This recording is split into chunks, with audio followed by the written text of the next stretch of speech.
That's God, because he taught them to pray, Our Father. When you're talking to God, say, Our Father. So when Jesus says, Our Father, he's talking about God. And no one comes to the Father except through me. Now, if you're watching and you're not like a Christian person or you're skeptical, let me just give you permission to do something.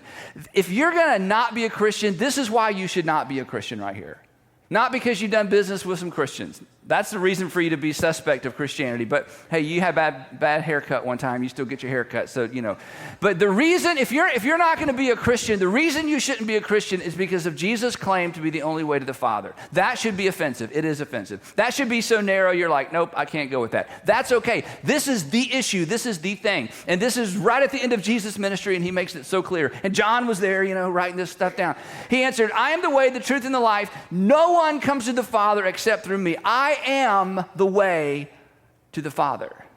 And then he goes on, if you really know me, very relational term, if you really know me, you will know my Father as well. There he goes again, equating himself with God. It's like, oh gosh, I don't. From now on, you do know him, the Father, and have seen him. They're like, okay, what is this conversation even about? So Philip, again, it's like, okay, we got to stop him because he's just going to keep talking. And we know it's true because we've seen those miracles. It's not like we want to be disrespectful, Jesus, but we really want to understand this. And Matthew and John are like, I'm writing it down, but it doesn't make a lot of sense, okay? And so Philip raises his hand, and this is so great. This is one of the reasons I love the Gospels and love reading what Jesus said. Philip makes a statement, sort of asks a question that you've asked before. In fact, if you're not a religious person, you've asked this question. And it's such a powerful question that probably we should come back and just talk about this question sometime. Here's what Philip says. Philip said, interrupting, Lord, show us the Father, and that'll be enough for us.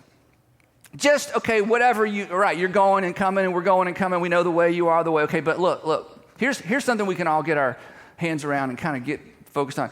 Jesus, just show us God. And that'll be enough. I love this. And that will be enough. Now, here's why this is so great. Because at some point in your life, whether you're a Christian or not, or maybe you've been a Christian a long time, maybe your whole life like me. I was 6 years old. Aunt Pat said, you want to go to heaven? Yeah, pray this prayer. I prayed it. I mean, what are the alternatives? Okay, so that's how I became a Christian. Had very little to do with love and a lot to do with fear. But hey, it worked for me, so here I am. Anyway, so here's a question you've wondered about.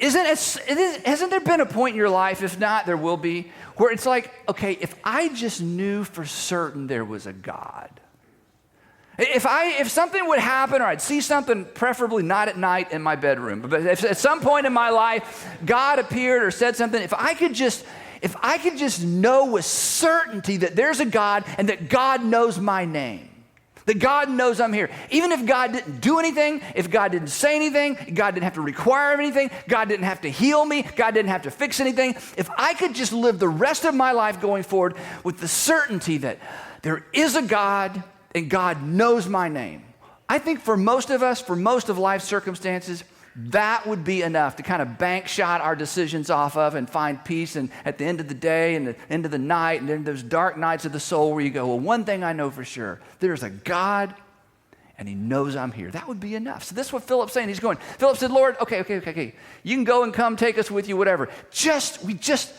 show us the Father. We just need, if we have that confidence, that's all we need. Isn't that great? Jesus answered, don't you know me, Philip? Philip's like, okay, did you understand my question? Don't you know me, Philip, even after I've been among you such a long time? It's like, okay, is he saying what I think he's saying?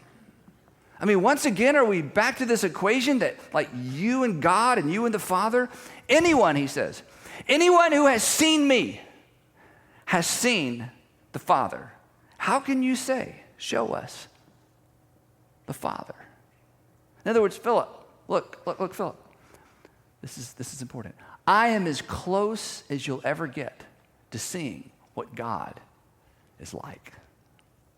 If you want to know the Father, Philip, I'm telling you, in this life, Jesus, he would say, I am as good, I am as close as it gets. Don't you believe me, he says? Don't you believe that I am in the Father and that the Father is in me? Now look at this. The words I say to you